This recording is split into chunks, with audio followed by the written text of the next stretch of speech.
menjadi kacung di negara sendiri. Dan kalau kita selalu disebut-sebut rasis karena kontra Ba'alawi, bukankah Muhyiddin itu juga sebetulnya sudah menjadi kacung? Dan Ba'alawi sudah melakukan rasisme. Dan Muhyiddin itu rela, mau, ikhlas. Bahkan kalau jujurnya disenggol, kita dibilang PKI.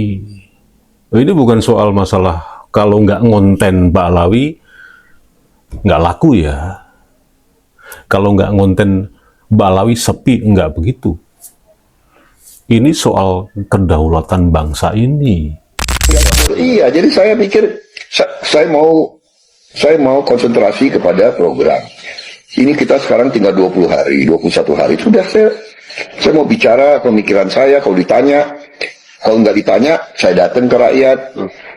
Ya terserah nanti ya rakyat yang menilai. Ya. Jadi orang-orang yang negatif campaign atau black campaign itu menurut saya, feeling saya mereka ada beberapa kelompok, ada yang memang sebetulnya antek daripada kekuatan asing. Jadi Indonesia ini nggak boleh punya pemimpin yang bersih dan kuat. Itu tidak boleh. Indonesia harus dipelihara dalam posisi sekarang. Sebagai pasar, sumber bahan baku. Indonesia, ya orang Indonesia itu pelayan. Dan itu intinya itu. Indonesia harus bodoh, pelayan, kacung. Nah, saya tidak mau itu. Saya tidak mau negara saya jadi kacung. Saya mau bersahabat sama semua negara, tapi negara saya bukan negara kacung. Jadi ini feeling saya, ini ada rasialisme terhadap orang Indonesia. Orang Indonesia ini mau dipelihara sebagai kacung, pesuruh. Kamu boleh TKI, kamu boleh kerja di kebun-kebun saya, memetik, kamu boleh jadi tukang sapu, jadi pembantu di keluarga saya. Kamu tidak boleh punya mobil buatan Indonesia, kamu tidak boleh jadi negara modern. Itu kira-kira begitu. Dan ada juga yang orang-orang, ya sudahlah, orang-orang mungkin iri, tapi sudahlah, saya nggak mau mikirin itulah. Iya kan? Untuk apa dipikirin? Assalamualaikum sahabat Awi Kertapati. Coba kita tengok lagi dan kita tanya lagi ke diri kita. Apakah memang diri kita ini hari ini menjadi kacung di negara sendiri? Dan kalau kita selalu disebut-sebut rasis karena kontra Ba'alawi, bukankah Muhyiddin itu juga sebetulnya sudah menjadi kacung? Dan Ba'alawi sudah melakukan rasisme, tapi terselubung karena dibingkai atau dipackaging dengan agama. Lembut sih, agama, pakai dalil, pakai hadis,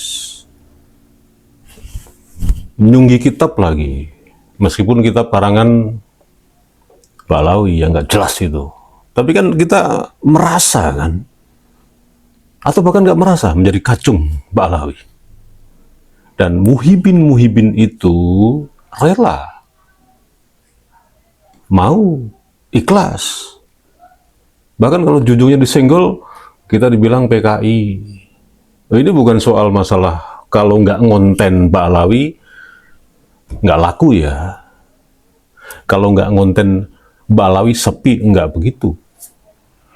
Ini soal kedaulatan bangsa ini. Tentang diri kita ini yang selama ini memang 70 tahun lebih merdeka tapi jadi kacung di negeri sendiri. Salah satunya yang ngeplot diri kita adalah dari klan Ba'alawi supaya kita jadi jongos, jadi budak mereka.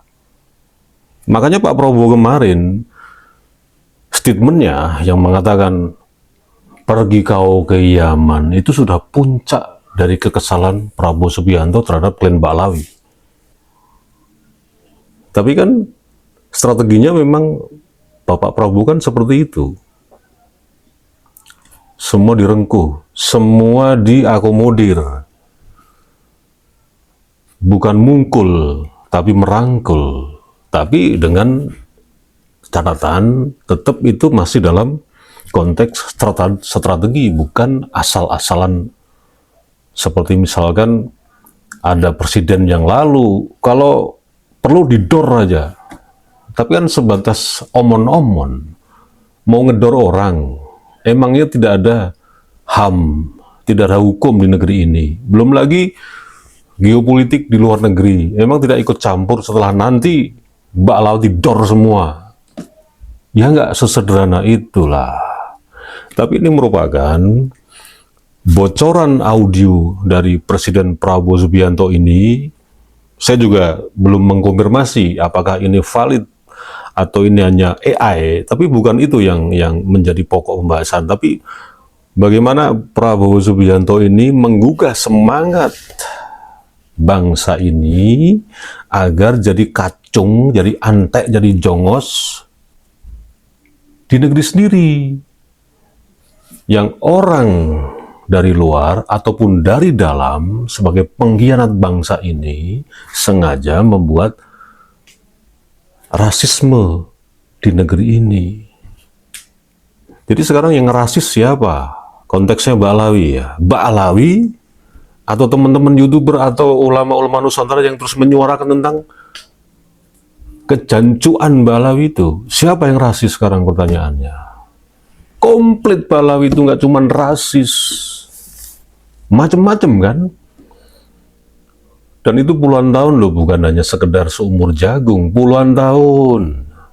Memang hari ini Mbak Alawi sedang merayap senyap, pura-pura NKRI, pura-pura menjadi bagian dari Prabowo Subianto untuk mendukung kabinetnya. Kan semua cuman pura-pura. Yang pasti dan yang jelas-jelas itu adalah Mbak Alawi tetap saja mayoritas mempertahankan status quo-nya, status nasabnya yang busuk itu tetap dipertahankan. Kalau nggak itu, ya dia mau cari makan kemana? Pendaringan sudah mulai rontok, bro. Banyak Balawi yang sudah banting setir menjadi pedagang, dan itu memang lebih baik seperti itu. Memang basicnya Balawi itu kan pedagang. Sudahlah dagang aja, nggak usah macam-macam cucu-cucuan Nabi. Gak penting itulah. Wis insaf sadar, wis dadi pedagang saja, clear gitu loh. Nggak usah ikut campur tentang bangsa ini. Meskipun Anda juga bagian dari bangsa ini, tapi itu udah nggak koken cangkem lah.